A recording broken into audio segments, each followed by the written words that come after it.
What's up, government seekers? Welcome to Government Secrets. It's episode 107. I'm due for a haircut. I think I'm going to get a haircut today just so I look good for baby Jesus. All right. And Santa's coming. Santa's coming to trick little kids into falling for the trick of capitalism. If you're good, you get a present. That's what we teach our kids. How awful is that? Anyway, I hope you have a lovely holiday. Whatever you're celebrating, folks, just know that whatever religion you celebrate, it's a lie. Anyway, we're going to have a great show for you, folks. Like, share, and subscribe. All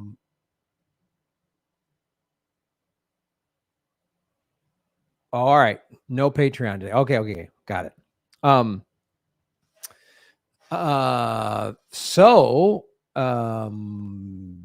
Thank you for joining us on my YouTube, on Lee Camp's YouTube. If you are watching on one of our YouTubes, make sure you subscribe to the other guy's YouTube so that we can just bump our numbers up and overtake the world with our conspiracies. These aren't conspiracies. These are facts. Anyway, thank you for watching also on the Rockfin. Like, share, subscribe, all those little analytic things. I know we say them a million times, but they very much help. And if you're listening to the podcast, positive reviews and all that stuff. Welcome. We are our moderators, Holly Horn and Blaze Silver Wolf. Hello, everybody in the chat on all of our platforms. And I hope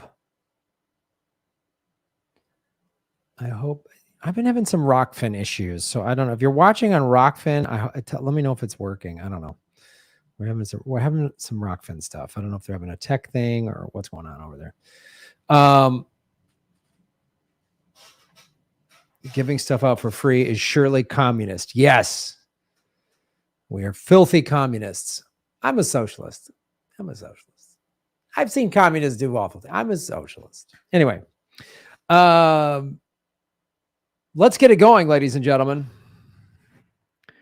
Ladies and gentlemen, welcome to Government Secrets, episode 107, with the two most censored comedians in the world, Lee Camp and Graham Elwood. Bum, bum, bum. Special Christmas edition. I don't know. A couple of songs. Man, a few years ago, I did a whole 10-minute segment on how fucked the idea of Santa Claus is, and it's just about control, and there's millions of people around the world that don't have the money or the ability to get presents for their kids, and we're like, well, that means the kids should know they're not loved and they've been bad. But I also I'm Jewish, and also my dad's Christian, so I grew up with Christmas and everything, and I fucking loved Santa when I was growing up. Loved it. I mean, that's the thing. It's like we talk about this a lot on the show. It is. I mean, the birth of Christmas comes probably from Europe or whatever, but of course, again, in America and in Western nations that celebrate it, the idea on the surface, what a lovely, fun idea. This big jolly man comes down and he gives you toys and you make him cookies. I mean, like as a kid, that was such a fun, exciting a fantasy. Body positivity moment. Yes, it was really just, and it was like the magic and wonder of being a kid where you'll just believe fun fantasies and stuff like that. And, but then of course, if you really, when it's used as this, like, if you better be good or you don't get presents, it's like, it's really, I don't know. It's pretty weird. And then it also teaches children at a pretty young age, hey, we're like the people you look up to as having the truth will lie to you at times because they feel like it. I know. And then when you find out there's no Santa, it's so crushing. It is just like, it's both crushing and bizarre. You're like, hold on, you're telling me everybody got together and was like, we're going to lie to these kids? Yeah. Especially like, and then I was the youngest of 4. So there was a time when everyone knew it was fake except me. My whole family was in on scamming little Graham. I mean, it was like, that's when I started my like distrust of everybody. I was like, oh, all right. So everybody's in on it. Like, okay. And it was like a bummer. Yeah. Yeah. It's pretty bizarre. And also I think like in some other countries and the way it kind of originated, it was less about the consumerism and it was more like, Yeah, of oh course. yeah, it's a family time and Santa brings a knickknack down the chimney. It was like the Yeah. kid got a yo-yo or something. Yeah, he's just got a wooden horse. But really it's about, and then we make Santa a special, crumb cake or whatever. And it's sort of like making treats for people and celebrating but of course, America, it's just like, you better go shopping. Like the malls are packed this week, Right. like Right. it's, and then I remember as an adult, the colossal pressure of buying gifts and being times where I was tight on money and just being like, oh, fuck, like this is just going to be a brutal thing. And Yeah, I've always found that fascinating that like in the times when I had very little money, it was like I would still get people gifts, but obviously they'd be cheap gifts. You'd get someone a book. And then I had brothers at the time that, one of them's a lawyer. And so he's like, oh yeah, I just got you a weekend at a spa or whatever to my mother. And it's like, so we're acting like what? He loves her more because he has a lot of money or it was such a thing. And then then when you have 4 kids, the like parents having to be even with the gifts and like, oh God. And my brother, if I got something my brother liked, he was always mad at me and thought I got special treatment. Like he'd like blamed me for like just constant like gift. And I realized too, when, and this might've been more specific to my family, but like, then there was this, I got you a gift.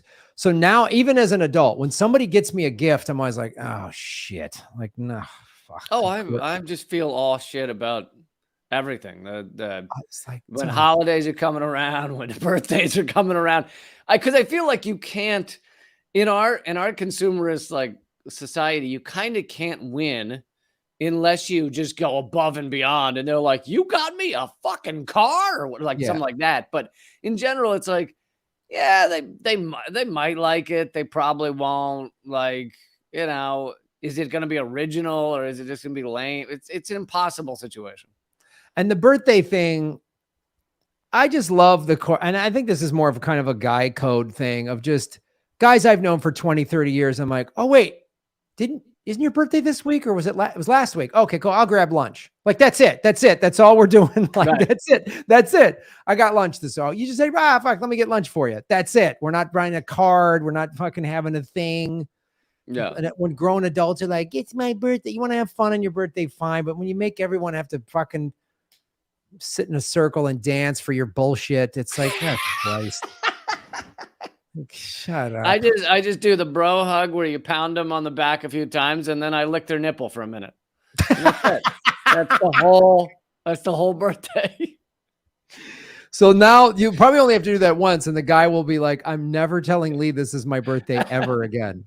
Like, I'm going to erase this date from his memory so he's not licking my nipple. It's like when your wife or girlfriend asks you to go shopping and so you go and buy all the wrong shit so she won't ask you anymore. Yeah, you deliberately fuck it up. Oh, I'm the dumb guy. I guess you should go to Target. Word gets around. Don't tell Lee it's your birthday. I'll lick your nipple. I'm never telling you when my birthday is now. The image of it is making me uncomfortable. Yeah, me as well.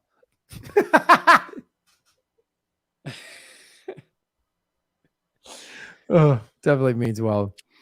So we should tell people today, due to some unforeseen circumstances, there will be no post-episode bonus content.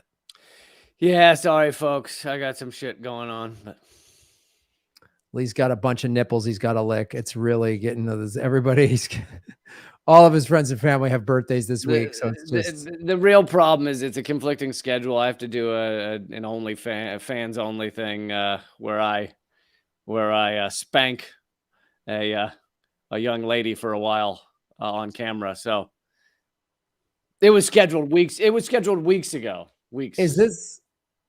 I mean, can I set one of these up? How does this work? Like, how did we? Can I just spank somebody? You can actually make this the Patreon extra content if you wanted to. All right, I'll do that. What if it's just me slapping my own ass? Just you can put the vote to the viewers. Is that something they want as bonus content? If you guys want bonus content, if you want me slapping my own ass, we'll jump over to Patreon when this is done, and I'll just slap my ass. Yeah, I'm sure people would love that. They'd be all over it. But yes, we got two big topics: Air Force, the Air Force nuke blunder, and some inconvenient truth about the entire antidepressant industry. Oh, I can't wait to hear that. I think we should start off though with an Air Force blunder, because Lee, you know me, you know how excited I get when the United States military kind of haphazardly handles nuclear warheads that could end life on Earth. You know how that's like one of my things. It's one of my things I truly love. That is one of your faves. It is one of my faves. So this is Government Secrets segment number 1. I just typed in Air Force blunders. And you scroll past a couple of guys bonking their heads on the underside of a parked aircraft. Well, I did 2 things. I typed in Air Force blunders, and then I won a couple of feet sticking out of a jet engine that they've been sucked into. There's a guy pouring milk into the fuel tank of a jet. Whoops! But then I went, well, because it's themed. We're celebrating our Lord and Savior Jesus Christ and the capitalist nightmare that is Christmas. I typed in Saver. I thought he was just collecting coupons and things. Oh yeah, Jesus was a big BOGO guy. Buy one get one. You're saying Savior or Saver? Saver. He's a coupon guy, big coupon guy. Yeah. There's the whole Leviticus book is all about coupons. If you read the Bible, it's all about 2 for 1 on shake and bake. And how to trample people on Black Friday to get a TV for $100 off. Right. But then because I'm so festive and I love that, you know me in the holiday spirit, I found 4 major military events that happened on Christmas. So I'll just breeze through these real quick. Washington's crossing of the Delaware in 1776 happened on Christmas. And in a Civil War battle, the first battle of Fort Fisher was in 1864. But then I find out about 1972, Operation Linebacker 2 in North Vietnam. Linebacker. So this is the biggest bombing mission of the Vietnam War. And America and North Vietnam were at they were having peace talks, and they were going to stop this great Christian tradition of no killing each other on Christmas. Yep. Just take a pause and yeah, and then back to murdering. So North Vietnam left the table, the negotiation table. And so Nixon just kept the bombing all through Christmas. And so he nicknamed this the 11 Days of Christmas. Like, we're going to bomb all 11 days of Christmas. Wow. It consisted of 11 successive days of raids by B-52 Fortress bombers flown in from Andersen Air Force Base in Guam. The only day both sides got a reprieve was Christmas, when the troops were given a 36-hour break to celebrate. So it was just like hey, we got to let these guys dropping all the bombs have a break. They need to have a Right. Christmas ham. Well, because they're exhausted. That trigger finger is just so tired. Yeah. So in 11 days, Linebacker 2 dropped 15,000 tons of bombs via 729 U.S. Air Force sorties involving about 12,000 airmen. Defense Department records show the raids destroyed or damaged 1,600 structures, 500 rail targets, 10 airfields, and 80% of North Vietnam's electric generating capacity. 15 US B-52s were also destroyed in the process, killing 35 men and leading to the capture of nearly 40 American prisoners of war. Wow. So that's our Christmas celebration. But I want to get to, that's how I wanted to celebrate. That was a preamble. It's a preamble. And since that involved the Air Force, I wanted to talk about the Nuke Blunder, the Air Force Nuke Blunder. So Lee, I'm sure you remember when in 2007, when nuclear armed missiles were erroneously flown across the United States in late August. Right. The Air Force called it an unacceptable mistake. But in their defense, the nukes were dressed as tourists from Japan. So it's not their fault. How could we have known? When nukes wear wacky costumes, how could we have known? Yeah, they had cameras around their necks. Basically, if you go into this, and this was in 2007, the defense secretary was Robert Gates. It was such a blunder that George W. Bush and Gates were notified about this. So when you transport nukes, they're supposed to be disarmed. Well, they forgot to do that. I mean, you can't expect everybody to do everything, Lee. And by the way, we learned on a previous episode that you would think that if a bomb were dropped accidentally, a nuke out of a plane, that it wouldn't go off because it hasn't been armed. It's just been dropped. But in fact, that one crashed in North Carolina, and one of the bombs, it has to go through 6 steps to go off, and it had gone through 5 of the 6 steps. Yeah.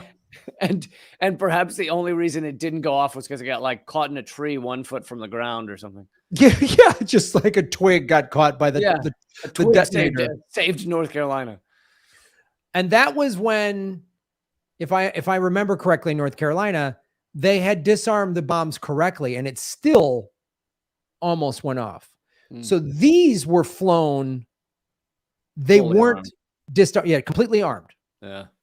So any crash, just a rough landing, bad weather, boom, done, lights out. People, and this is people joining the Mile High Club a little hard could set it off. Yeah, really going at it. Yeah, that was. They both had mutual orgasms, and the world died. So it was great. So they called on August 29th. They called this a bent spear incident. So. What's a bent spear incident? You're asking, Lee? Well, what is a bent spear? Bent spear is a Pentagon term referring to a nuclear weapon incident that is serious, but without a threat of detonation. So this is a play on Broken Arrow, I guess, which is the full lost nuclear weapon. Yeah. It's just a bent spear. No big deal. Okay. Just a bent spear.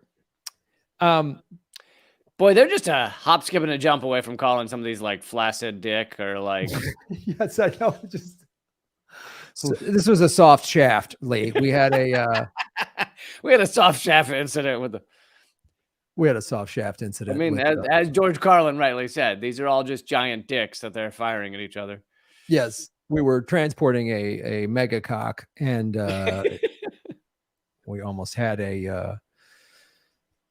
Weak boner. So the 6 weeks investigation of the incident took place August 29th to 30th. And it was one of the worst known breaches of nuclear weapons handling procedures in decades. So the missiles were supposed to be taken to Louisiana, but the warheads were supposed to have been removed beforehand.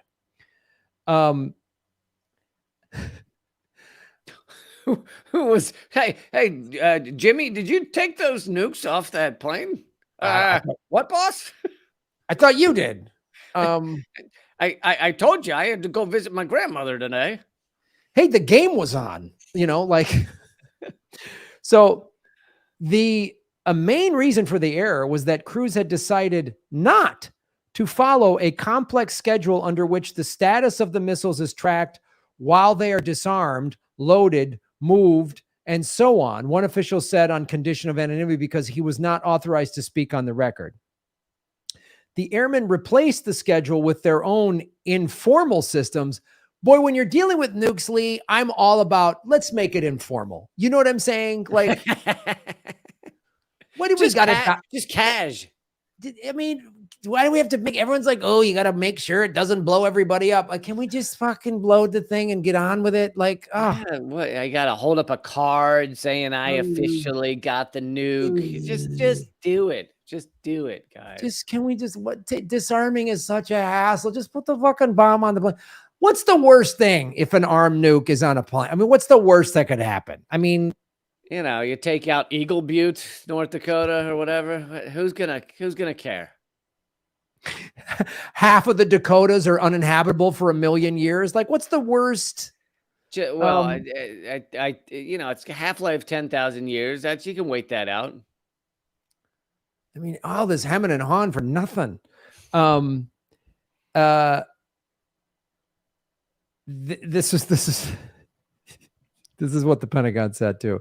This was an unacceptable mistake and a clear deviation from our exacting standards, Air Force Secretary Michael Wayne said at a Pentagon press conference with Newman. We hold ourselves accountable to the American people and we want sure proper corrective action has been taken. Oh, I'm sure. This is what this Representative Ellen Tauscher, she was a Democrat in California, and she was chairwoman of the House Armed Services Strategic Forces Subcommittee. She said that the Air Force had done a thorough investigation, but the findings were a warning sign that there has been a degradation of attitudes toward the handling of weapons. Wow, that's a lovely euphemism. A degradation of attitudes towards the handling of weapons. I cannot think of a dumber sequence of words attached to the end of the human race than that. See, I would have called like Ice Cube circa NWA, then Ice Cube circa Anaconda a degradation of attitude. Like, it's really lost its edge. This is like, I wouldn't call nearly releasing nukes across the country a degradation of attitude. Yeah, like, boy, the customer service at this restaurant has really gone down. Is that going to kill us all?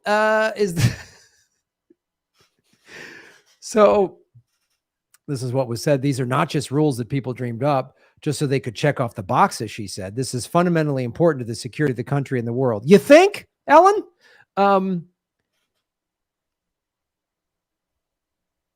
This is what's even worse.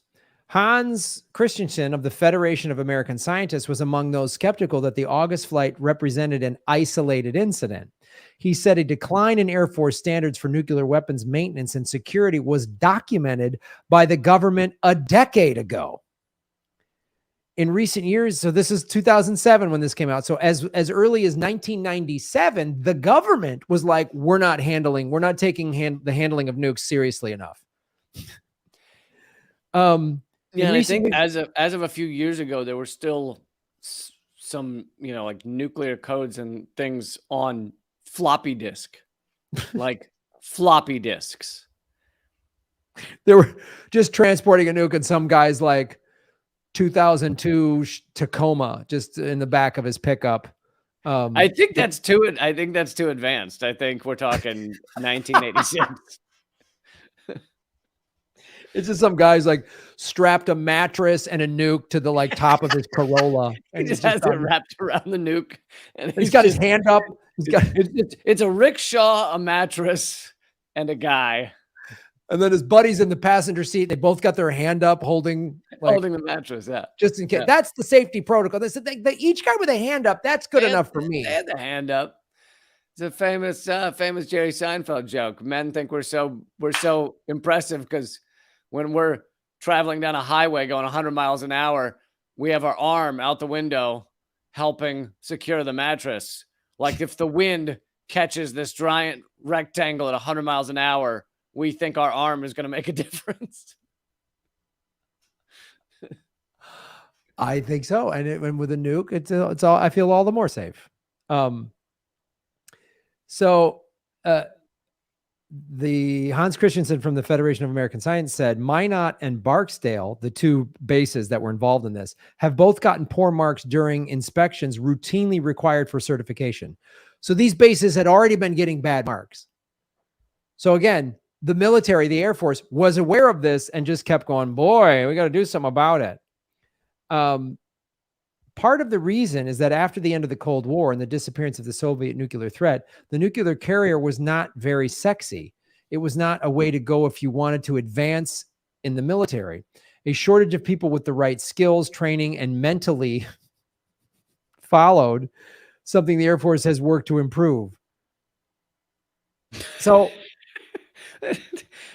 we've worked to improve how people that could mentally follow dealing with this. So because there's not a threat of a potential World War III, we're going to put the dumbest guys in the Air Force in charge of it? Yeah, essentially. Okay, great. Good. There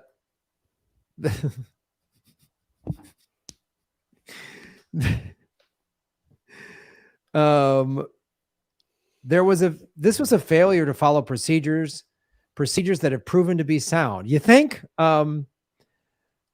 Highest ranked among those punished were 4 officers who were relieved this week of their commands, including a 5th Wing bomb commander at Minot, Colonel Bruce Emig, who also has been base commander since June.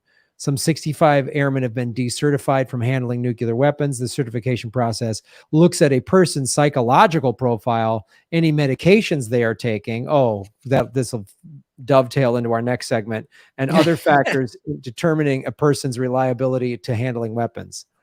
And they said that B-52s have been decertified from its wartime mission.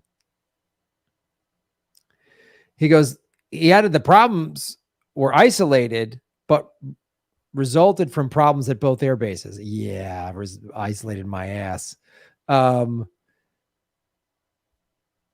Yeah. So that's what happened.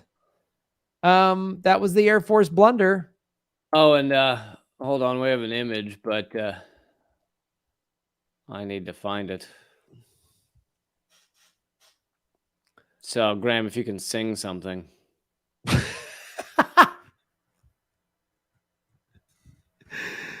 We'll meet again. Don't know how, don't know when. This is the song playing at the end of Dr. Strangelove when they blow up the world. Stanley Kubrick's masterpiece. There's a mushroom cloud because they blow they're too dumb and stupid. And they blow themselves up. Dr. Strangelove is the best. Yeah. All right.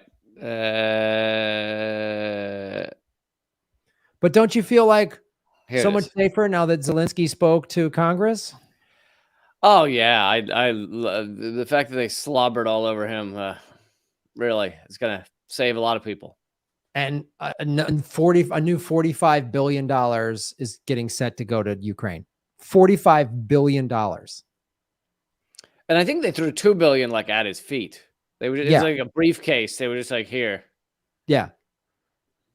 They paid how the other thing is how quickly all of that gets through Congress. It's like if you want to increase minimum wage, have healthcare, student loan debt forgiveness or whatever, it's like it takes, even if they were to do something, it would take 3 years, 14 votes, and then eventually some reconciliation, and then the parliamentarian would say never mind. Like,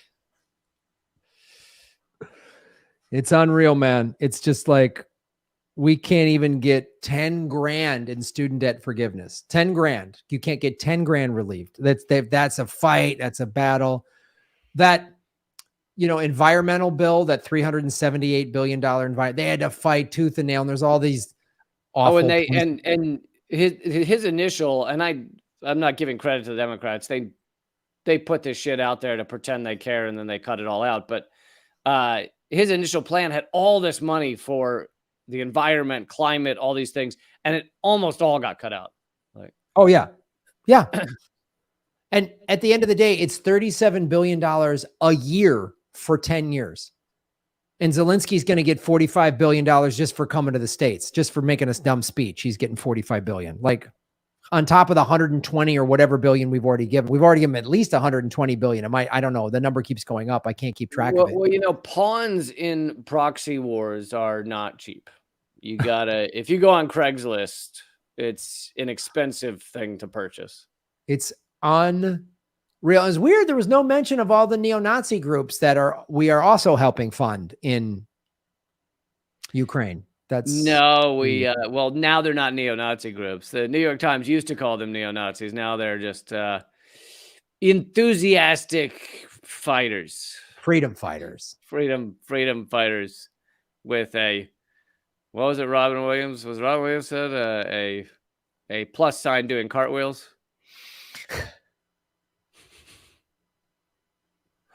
Yeah. These guys that have like Nazi tattoos on are the big freedom fighters that Jon Stewart gave a gold medal to on a stage at Disney World.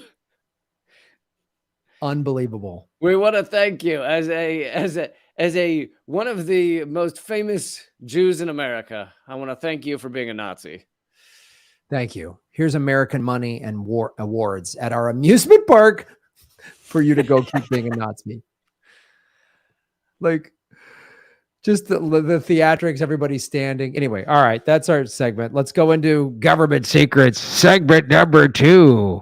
How antidepressants are bullshit. So this kind of blew my mind when I learned about it. Now, you know, most of what we cover is fairly covered up and secretive. This was on the cover of Newsweek, but I'm going to get into some of the aspects that Newsweek, of course, wouldn't cover as well. And the other thing is, people might say, well, antidepressants being a lie is not a government secret. But we live in America, where it's corporate totalitarianism, and we live under a corporate state. And so these are the companies that own our government. And part of the reason that you can have a completely lying bullshit business and it's never regulated or stopped is because they own our government. So in fact, this is a government secret. So this is a quote from the Newsweek article, I believe. In 2019, 1 in 8 Americans, 43 million in all, were taking a selective serotonin reuptake inhibitor, SSRI. 43 million Americans. And so that's 1 out of every 8. But if you assume that almost all the people taking them are 18 or older, 43 million is actually 1 out of every 6 American adults. Over the past few years, so many people were demanding Zoloft that the FDA warned of a shortage of Zoloft. Here's another quote. The U.S. Food and Drug Administration published the most comprehensive analysis to date. The study, which examined 73,388 patients diagnosed with major depressive disorder, suggested that the active ingredients in 10 of the most popular prescribed antidepressant medications made a meaningful difference in 15% of patients, almost always in those patients suffering from the most severe depression. So that's an important thing to remember. If anyone is watching or listening to this and you say, hey, this medication has been very important in my life, it's changed my life, you could be part of the 15%. So I am not denying that there is some benefit to some people. But 15% is not a lot. And, you know, in this multi-billion-dollar business. And that means many of the other people are getting no impact, but think they are. And many people are enjoying the sweet placebo effect, you know, believing that it helps them when it doesn't really change anything. And so this means they could have, you know, saved a lot of money and maybe a lot of time of going to doctors and things if they just took Tic Tacs instead, or had a friend dress up in a lab coat and surprise them by shoving a pill down their throat. So do some sort of lab coat role play. I mean, that sounds fun. Like, yeah, you could save a lot of money, probably a lot of pain of dealing with your fucking insurance company or whatever.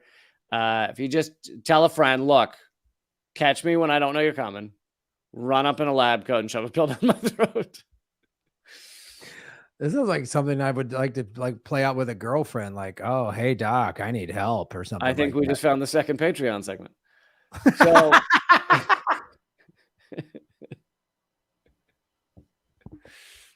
that's gonna be my OnlyFans account. Dr. Elwood's gonna prescribe something. Yeah, put this in your mouth.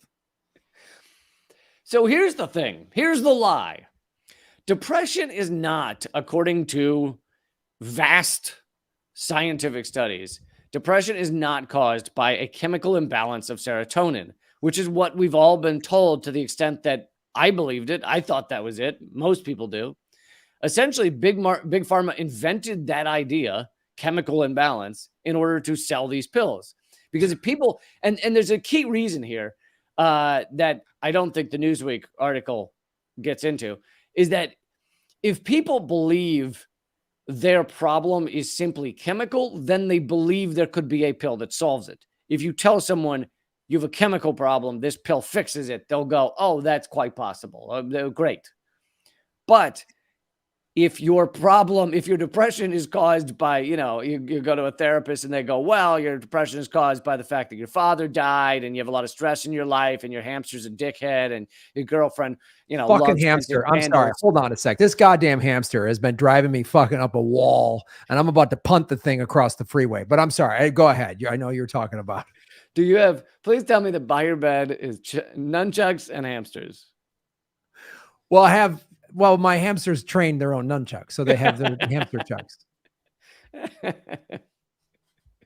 So if someone knocks at the door, you send a hamster with tiny nunchucks? Yes, and it does a little hamster nunchuck thing. But I'm sorry. It results in the intruder going, ow, my toe. Ow, stop it. Stop that. Could you please not do that? That's annoying. So if you tell someone their problem, oh, you're depressed because, you are grieving a loved one, or you haven't been able to find a job that really is meaningful to you, things like that. If you tell them that, then you say, oh, the answer is a pill. They go, how does a pill fix? You're telling me a pill will make my girlfriend love me? Right. Like a pill will make my father have hugged me when I was a child? It doesn't make sense, so people wouldn't pay for those pills. But if you tell them it's chemical imbalance, then they will pay for the pills. But studies have shown again and again that depression is most often caused by, drumroll please, life events. When the drug, and so these are life events that are, and that doesn't mean, it doesn't need to be someone died. It could be that you. Sure. That you are not in a job that you actually fucking enjoy, and it's 1:30 of your waking life that you're there, and so you're depressed. And it's like, well, yeah, that's called fucked up wage slavery. Like, that's what that is. I mean, going through a divorce, going through losing your job. I mean, it doesn't, it can be any number of things. And again, if you had and in all seriousness, if there's childhood trauma on top of that, that's that's not a chemical imbalance. Your brain was restructured to defend itself against the abuse that was happening. Like you had to learn all of these survival techniques of sealing off memories or whatever, or you have PTSD, which is not a chemical imbalance. And then on top of it, because I know some people that had, serious depression, but they would drink a lot, and alcohol is a chemical depressant. So that's the chemical imbalance you're dealing with is alcohol. Also sugar can spike moods when and you crash from sugar. Yeah. And the American food is just packed full of sugar. And so there's all these other outside chemicals that if you eliminated those or got your diet balanced, then you wouldn't need this other chemical prescription to balance it. Right. Yeah, that's all very true. And so they've basically found, and these are, for a long time, people may believe this. Some scientists may have believed this, but they didn't have the studies to prove it. Now they basically have the studies to prove it, that these drugs work by superimposing an abnormal drug state over other effects. In SSRIs, the small advantages seen can be attributed to emotional numbing that reduces the intensity of all feelings.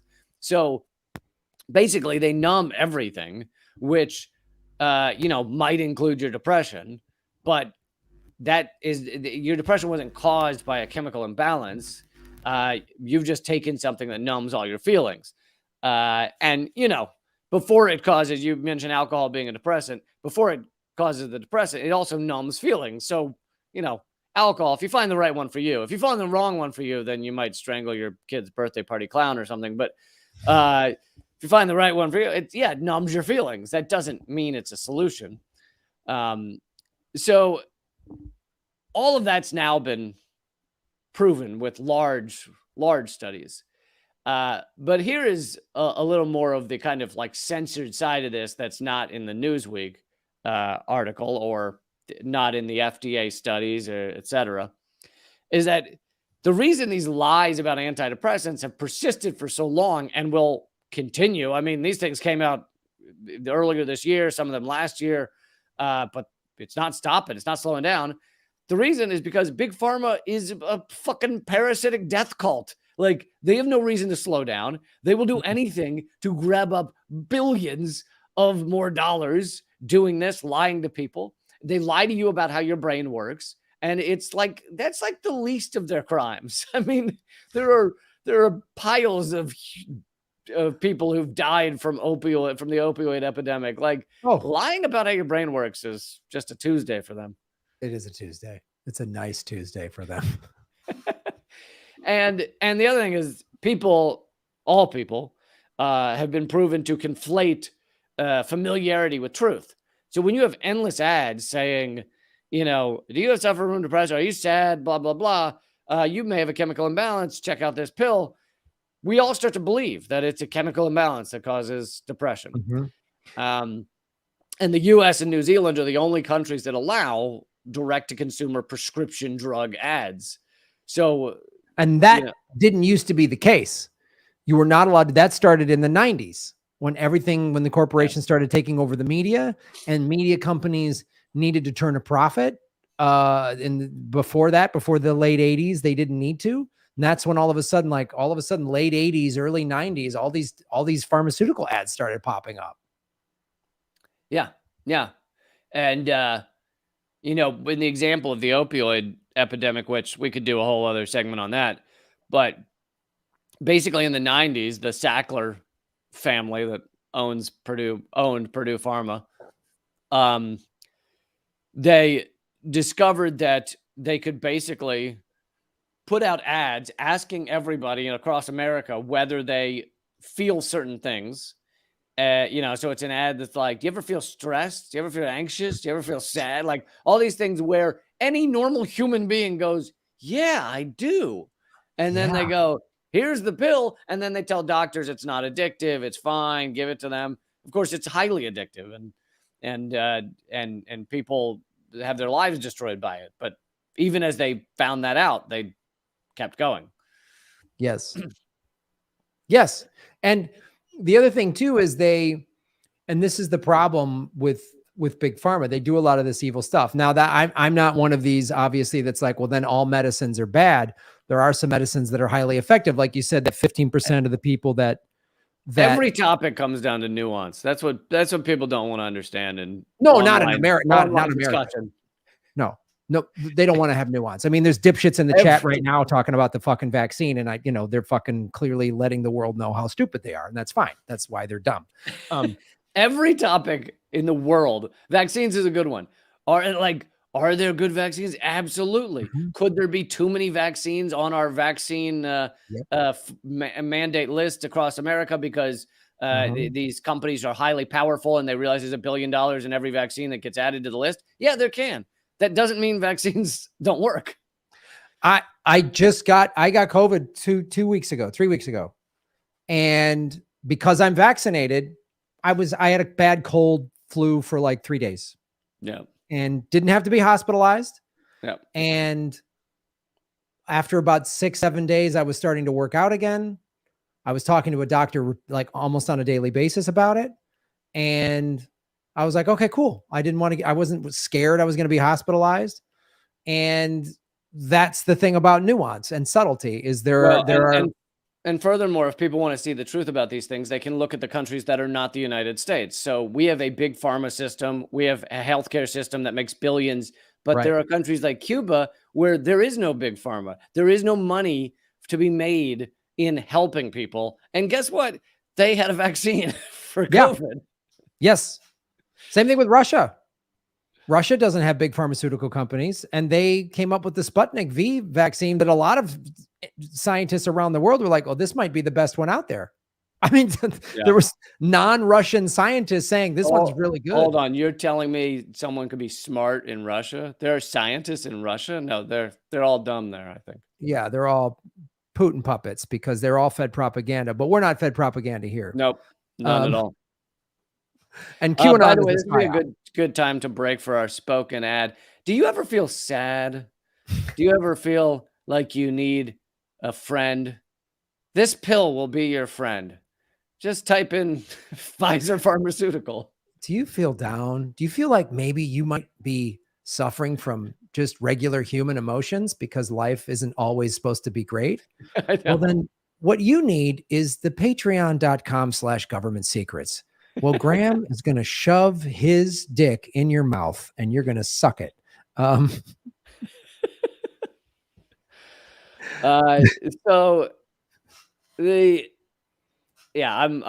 pretty much done here, but like that's it. You're done with everything. Like you're just like, I'm done, Graham. I'm pretty much done with this podcast. Yeah. We will never do this again. I'm sick of talking about nuclear weapons that almost killed us. I'm tired of the CIA operations. I'm fed up, Graham. I want to go take a pill that makes me know America's great. And good night. But here's a second part of that is censored from the articles that show that, you know, the studies and articles that show that antidepressants don't work, but they don't get into, you know, why we have a system where 1 out of every 6 American adults or whatever it is, 1 out of 7 maybe, are taking these pills. It says if we had a system in which profit was not at the center of so-called health, then the only goal of pharmaceutical companies would be to help people, not make sure everyone takes loads of pills every day. There would be no benefit in that. Secondly, the market economy is at the center of most of those life events that are causing depression.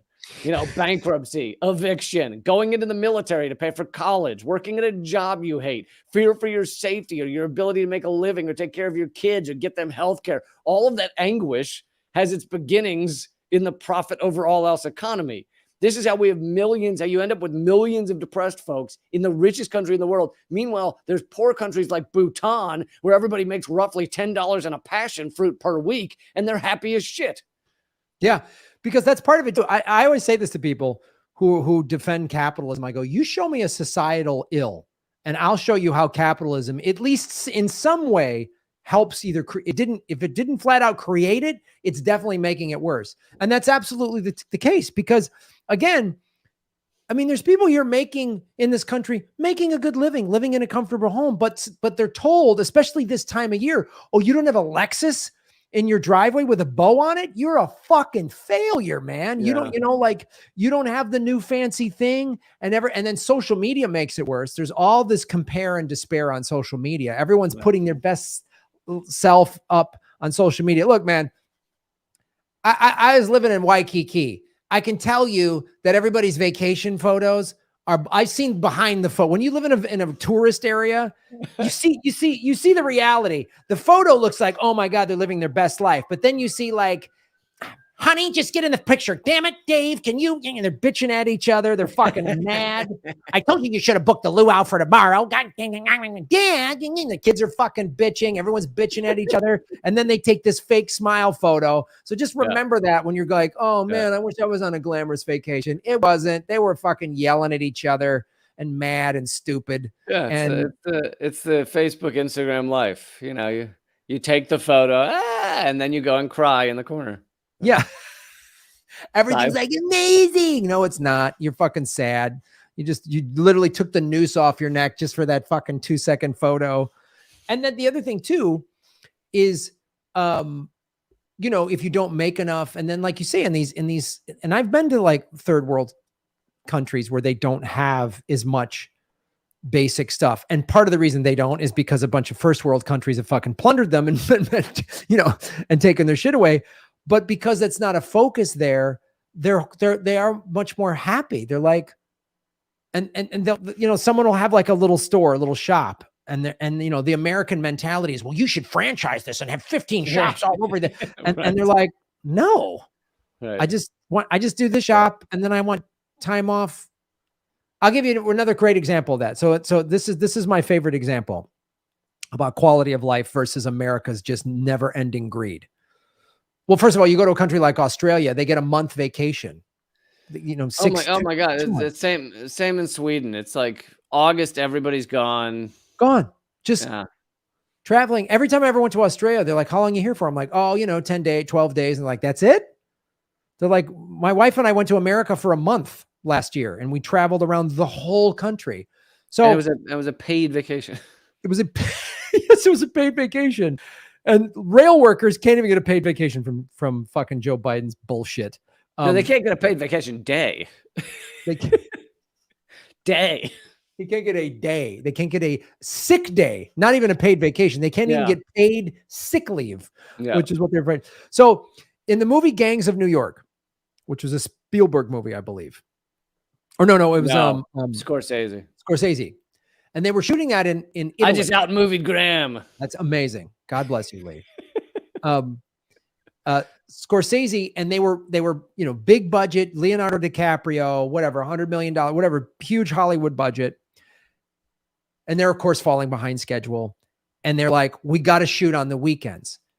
And the Italian crew was like, nah. They're like, no, we're going to pay you double time.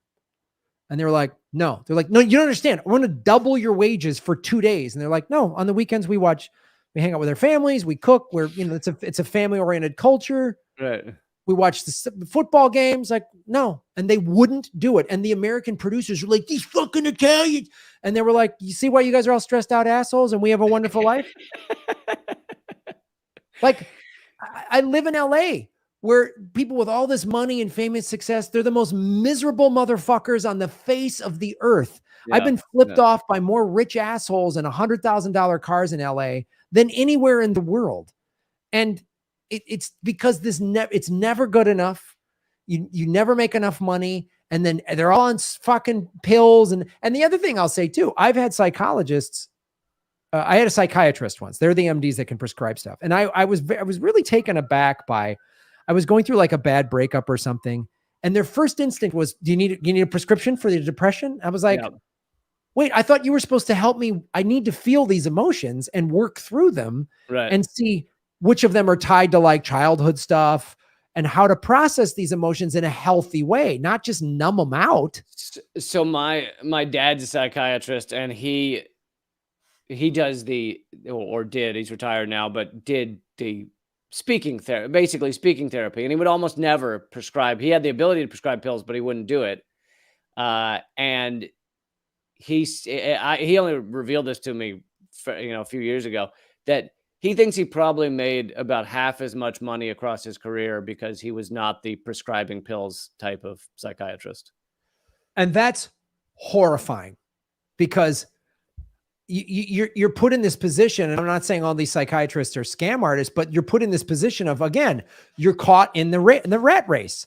I got to put my kids through college. I got a mortgage. All right, maybe I will push some of these prescription. You know what I mean? Like you can see how somebody would fall for that. It's the other thing too. Like, and with regard to prescription drugs and pharmaceutical companies, there's a lot about pharmaceutical companies I don't trust, but there are medicines that are helping people's lives on a daily basis. Of course. And that's how they fucking, like, if you have something that works and you jack up the price by 5,000%, you make a lot of money. So it's not that nothing they ever do works. Like some of it works. Yes, some of it's. I was talking to my doctor friend, and he goes, there's so much about big pharma. They push. He goes, I see it. They jack up the rates. They gouge people prices. He goes, but also as a doctor on a daily basis, I'm saving people's lives with medicine, with, Right. And I'm someone who's always been healthy. I've always whenever I've gotten sick, I've always all natural. I take zinc and vitamin C, and I can, let my immune system fix it. But every once in a while, on a couple of occasions, I've had a cold or a flu that would not go away. I think back in 2018, and I had a cold that just usually after about 2-3 days, I start to feel better and I'm good. And I slowly recover and I take care of my body very well. It was 2 weeks and the cold wouldn't go away. And I went to the doctor and they're like, you got bronchitis. And I needed to get a prescription so that didn't get worse. And that's an example of I use Pharma when all the hippie shit isn't working, then I go to modern medicine, because chakra crystals can't, deal with a fucking impacted wisdom tooth and the pain that comes from, I'm not gonna fucking, my yoga mat's not gonna stop the pain when they fucking yank a tooth out of my mouth. So knock me the fuck up, man. I mean, my dream catcher did help that leg grow back. So I will say that. Dream catchers are amazing. They're amazing. It's so powerful. Anyway, concluding sentence is that it's not that antidepressants have never helped anyone. Some have. It's that Big Pharma has completely lied about how much they work and when and if they work, how they work. So, and Big Pharma will keep lying about that as long as they're making billions of dollars and basically own the government that should be telling people the truth. So, yeah. Yep. That's what they do. Again, and there's subtlety and nuance to it. There's a good thing, but then they typical of America. Here's some medicine that might actually help people. Let's pump it down everyone's throat, jack it up, lie about the side effect, whatever. Just fucking money. Another one of the side effects is many, and I don't know which ones are worse, but many of these antidepressants they may not be doing much for someone except numbing all of their emotions. But when you try and get off them, there's crazy side effects where you can go into just horrible deep depression. So there are a lot of people that are on them and basically they're like, oh, I don't think it's doing that much for me, but I have no way to get off. I know somebody, I wasn't super close to this person, but they were on antidepressants. They went off the antidepressants and they killed themselves. Yeah. They took their own life. This was 20 some years ago. And it was just awful. That apparently is not unheard of. I will never go on those ever. Yeah. No, it seems scary addictive where it's like you're not addicted to a high. You're addicted in the sense that if you try and stop, you deal with such horrible depression that you have to stay on them. Yeah. It's like crushing depression. Just, I will never go on them. I will ever. And I've had depression. I've had mood swings. I've had really dark thoughts, but I will never take that shit ever. Yeah. But and I just want people to know the truth. It's like, if someone decides it's right for them, then great. But they should be working off of real information as opposed to working off of, you just have a chemical imbalance and these pills will make you happy town. And I think too, that's an American thing as well. I will add this in terms of, this is a cultural problem as well. Because of capitalism, we're told you're never supposed to be sad. So if you're sad or depressed, something must be wrong. There's nothing wrong. You're just fucking human. Every day isn't supposed to be goddamn halftime of the Super Bowl. That's life. Shit go, and I just noticed just in talking to Americans, oh man, I'm having a tough time with this and that. And people are like, oh, I'm so sorry. I hope it gets better. There's some good stuff going on in my life. And this is tough. This is called life. This notion we got to be happy 24/7. And the minute we're not, there must be something wrong that we need to be fixed with a pill or with buying something. Like, and now then that's why you see so many Americans are fucking checked out, either prescription drugs, alcohol, weed. And I'm a proponent. I think weed should be legalized. But again, you can do too much weed and just be on weed all goddamn day and checked out. You can fucking video games, sex, workaholism, working out too much. There's so many things you can just numb out with rather than deal with the pain. And if you have childhood trauma, I totally understand the like, I don't want to deal with this. It's too painful. Once you deal with it, your life gets immensely better. But we're just told on a daily basis, you got to be happy all the time. Everything's got to be great. And if it isn't, buy this product, take this pill. Well, and I both agree that having sadness or depression and all these things, it's just human emotions. That is life. Life is not easy and happy, generally. But what's unique, to somewhat to America, but I'd say to a late stage capitalist society, is that most people have either been talked out of following their passion, so they don't actually do something in their life that they want to be doing, or they never were told as a kid, like, you need to find that thing you love and you need to fucking stick with it. And like we are given the opposite. It's like, yeah, find that thing that pays the bills. Right. And it's sort of just a foregone conclusion. You got to get a job you hate, but if it pays well, then you get 48 hours at the end of every week to go have some what fun. You won't hate? An above ground pool. Yeah. And the other thing too, like, crying is an important thing. So they've done studies.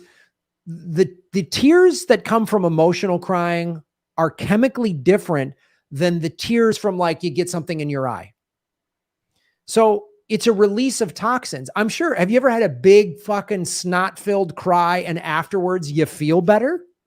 Like, it's a release of stress. It's a release of tension. You should, especially as men, we're told we can't cry. And crying is a huge, I'm a huge proponent of it, man. Like, you got to let it out. You got to get that out. Even some anger, like anger, if it's yelling at people or being violent, that's no good. But like screaming into a pillow alone in your place, that's not a bad thing, man. Like it's a good way to get it out.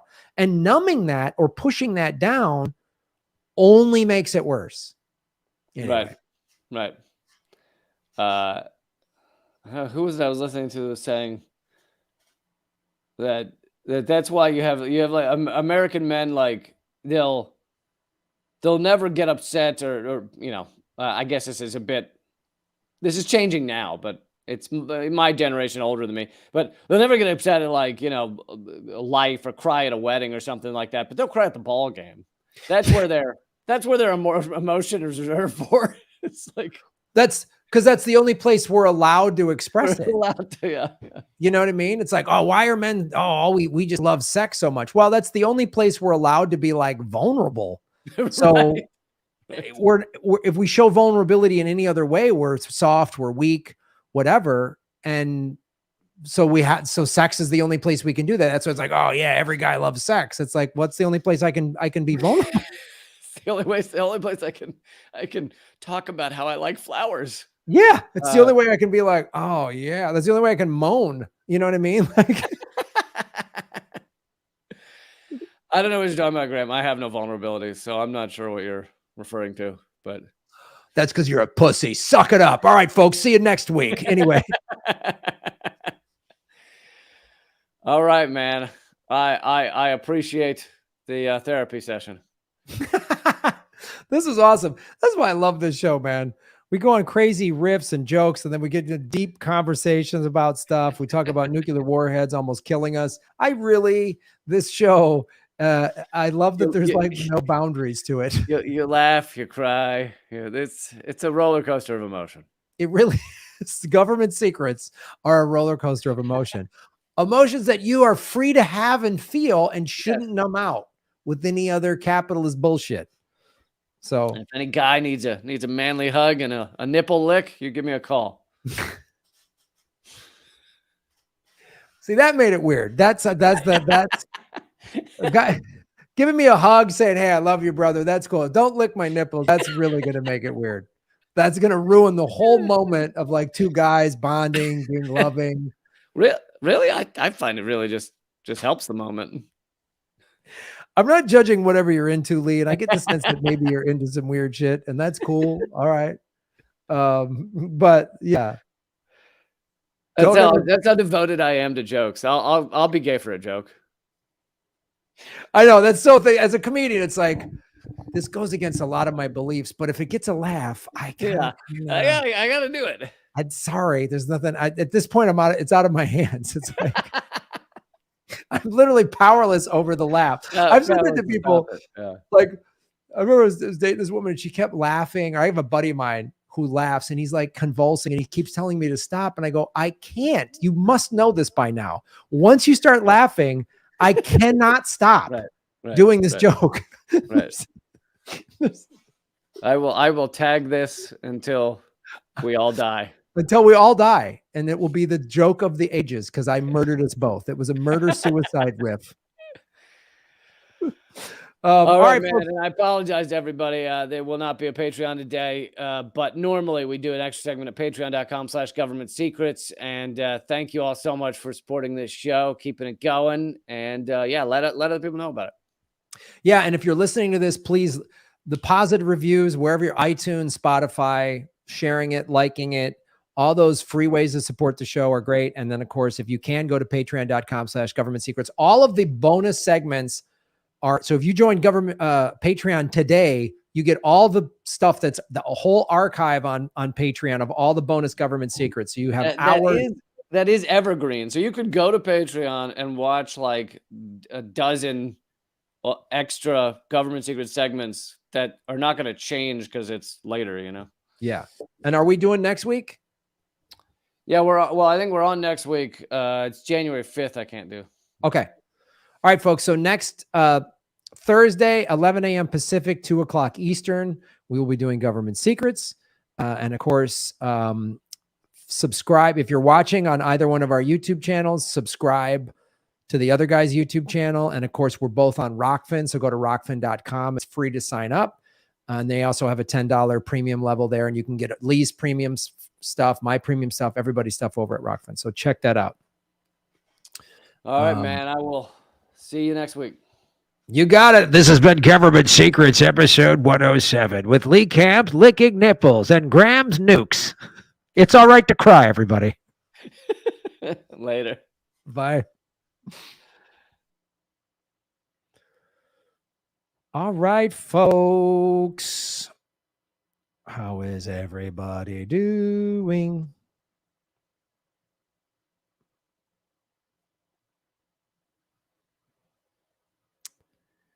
What is going on? Oh, there's such an I don't understand what is happening with Rockfin. I've been having Rockfin issues lately. Some Rockfin issues. Yeah, I don't know what's going on with Rockfin. I don't know.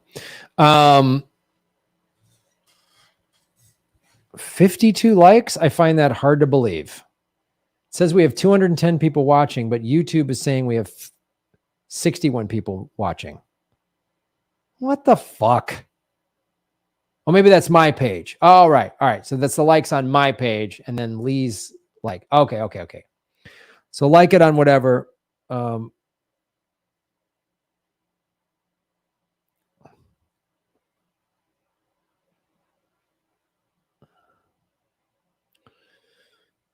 I took the Moderna. So somebody's asking that. Gaming, great show. Thank you. You guys are awesome. Thank you so much.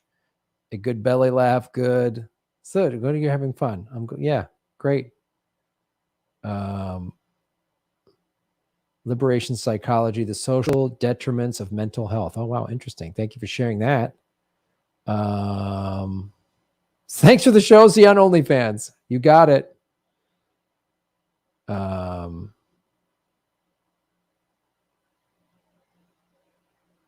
probably working. You might be right, Holly. I think they are working on Rockfin. Seems like there's something There might be doing some work on it. Yeah, so I don't know what's going on with Rockfin. So if you tried to watch on Rockfin and couldn't, I apologize. There's something happened on the tech end. Maybe they're redoing something.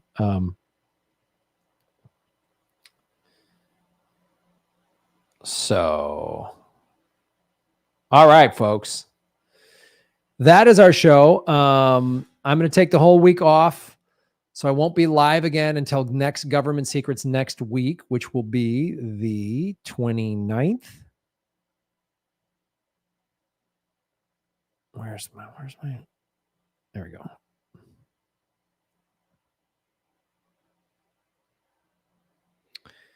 Yeah. The 29th.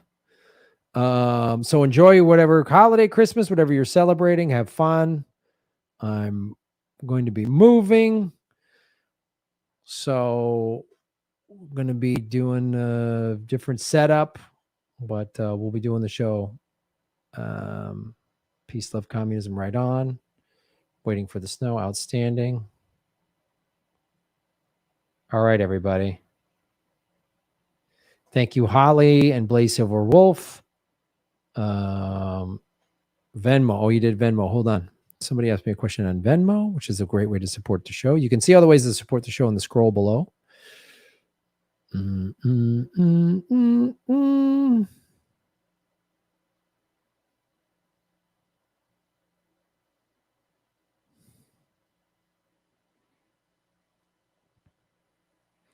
Matt S. Shave your knuckles for justice.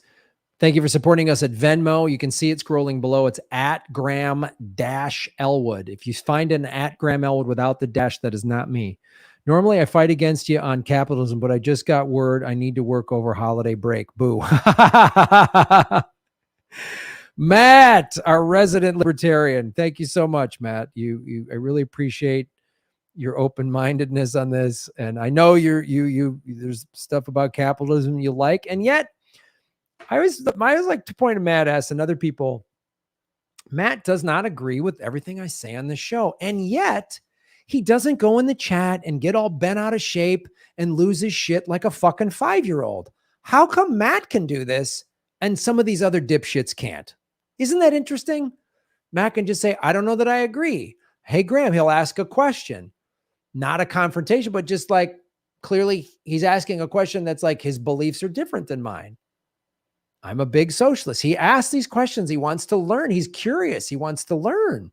He doesn't just say, Graham disagreed with me. Nye, nye, nye. When are you going to apologize to the alcoholic cult leader? Interesting. So thank you, Matt. Sorry you got to work over the holidays. That's capitalism, buddy. Squeezing every fucking drop of sweat and blood and tears out of you to make a nickel. But thanks for supporting the show. We appreciate it.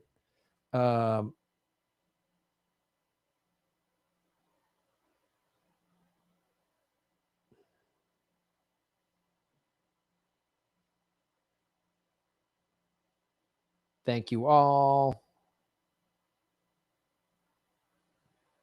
Let's see. Johann Hari has several excellent YouTube lectures in support of his book, Lost Connections. He talks about the social detriments of mental health as opposed to individual brain chemistry. Oh, wow. Thanks, Sean, for sharing that with us. Japanese company, they don't recognize Christmas. Yeah. Hey, Graham, I don't always agree with you, but still enjoy your content. Well, thank you for that, Nolan. Isn't that interesting? Wow. We can not agree on everything and still enjoy it. We can have discussions. We can say there's nuance to arguments or debates or issues. We can say, oh, maybe I agree on this. I'm not sure about that. Rather than all cap crybaby. Yeah, I'm canceling you. I'm unfollowing. Good. Go away, child. Go away, baby. Change your diaper. And the adults here will have some nice conversations. Johann Hari says we should spend much more time talking about power imbalances in society and less time talking about individual brain chemistry. Ooh, wow, that's wow, that's great. Because they're obsessed with denying COVID derangementism. Yeah, you got that right. Dude, those trolls are bots, I think. What person types that way?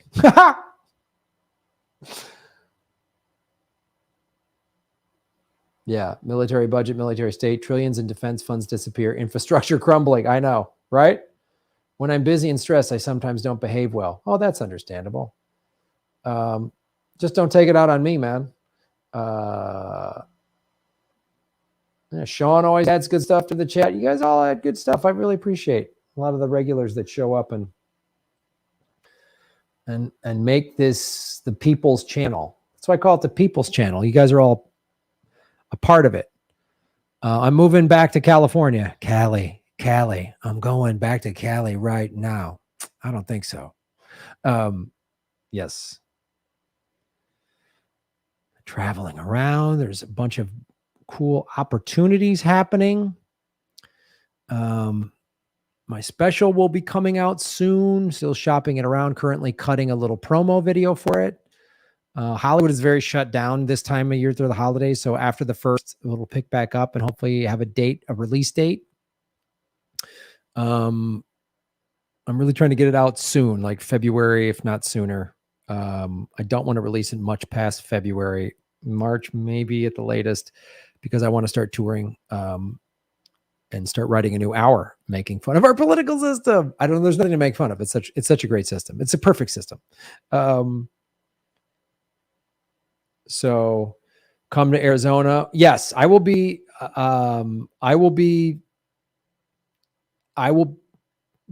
touring a lot in 2023, probably starting late spring, summer, and I will hit everywhere. I will come to Arizona. I love Arizona. I went to college in Tucson, University of Arizona, Bear Down, number 5 team in the country for basketball, bitch. Boom. And I will hit Tucson. I'll hit Phoenix. I will go all over Arizona. I'll go all over the country. I'm going to try to hit every state. So I will be there. And Florida is calling. Absolutely. Thank you all. Great show. This is the People's Channel. You guys help make it great. You are all helping make Gotham great again. And, sometimes people who are new to the channel, we got a lot of new viewers because we had that great conversation with Houston Wade about the stock thing. If you haven't got a chance, watch that. Really great conversation. It's what I'm trying to do more of on the show is get more of the he's not necessarily a full-on crypto guy. He talks a lot about stocks and crypto, but he's really knowledgeable on the stock front, which is and the corruption of the stock front, which is the corruption of the central banks, which is something we focus on this show. So that was a great show. We're bringing a lot of his audience over here, and I'm just trying to find people out there in the crypto space and in the finance world that have bigger followings, and bring them on the show. After the first of the year, I just had an email with Chris Hedges. He's going to be on the show after the first of the year. We've been trying to get Chris on the show for a long time, but we will make that happen. But he just emailed me, said, yeah, I'm available after the first. So this is what we're doing. And because we are going headlong. We're going to be talking a lot about finance and money in 2023 because we are already in the beginnings of a recession and it's going to get bad. I mean, if you watch that interview I did with the comedian Mona Sheikh, but she's a crypto comic. She talks a lot about crypto, and the recession is going to get really bad. And so I'm just trying to empower and embrace, get you all ready. So yeah, we're gonna have some interesting, cool stuff's gonna happen in 2023. Gonna be doing a lot of traveling, and setting up a lot of cool. I'm trying to set up more interviews. I really like doing the interviews. I really like to, not that I don't mind the regular segments, and I will keep doing those, but I like the interviewing, finding different, interesting people to interview because it's really cool. It just opens my eyes up to so much stuff. Did SBF get out of jail? I don't know if he's already out of jail. I know they put him in custody, and I think he got extradited. I think he's about to get extradited. But I know he's on trial in the Bahamas because I know BitBoy Crypto went down there and has been reporting like, oh, I saw SBF in court. But I don't know if he's been extradited recently. So maybe that's happened. My understanding is he's in custody in the Bahamas and he's standing trial in the Bahamas right now. That's my understanding, but that could change. That could all be changing very quickly. He could be, but he's going to get extradited to the United States at some point if he hasn't already. All right, everybody. Have a great holiday. Thanks everybody for watching. Again, if you're watching on Lee's channel, please go over and subscribe to my channel, which is youtube.com/Graham Elwood. And if you're watching on my channel, please make sure you're subscribed to Lee's channel as well. So thank you all, everybody.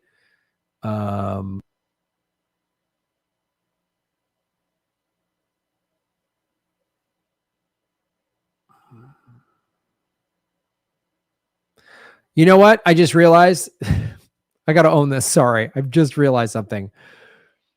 I mistakenly, the reason we're having problems on Rockfin is I didn't stream it there. I'm so sorry. God damn it. I'm moving. My brain's scattered. On StreamYard, you can simulcast on 3 platforms. So the last 2 weeks now, maybe, we've been simulcasting on my YouTube and now Lee's YouTube. And the third place usually is Rockfin. Today, I clicked Facebook by mistake. So that's why it's not on Rockfin.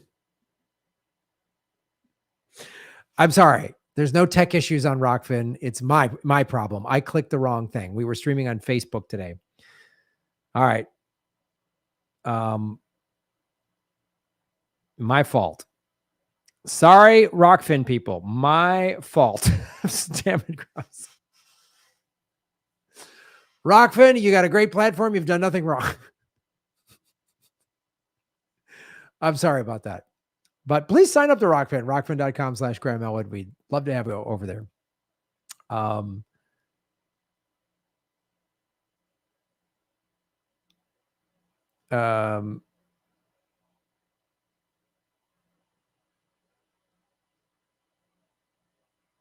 There you go. Sorry about that.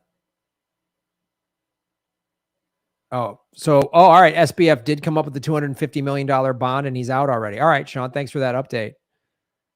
Like my granny used to say, shit happens. Yeah, I'm sorry about that. All right. All right, everybody. Thanks for watching. Support the show. Again, you can go to patreon.com/government secrets. It's scrolling right there below and get all of the bonus government secret segments that are over there on Patreon right now. We will see you next Thursday, the 29th, 11 a.m. Pacific. 11 a.m. Pacific and 2 o'clock Eastern. Have a great holiday, everybody. Happy holidays, and we will see you next week, next Thursday. So I won't be doing a show for a week. So long, everybody. Happy holidays to you and yours, and enjoy Santa breaking and entering.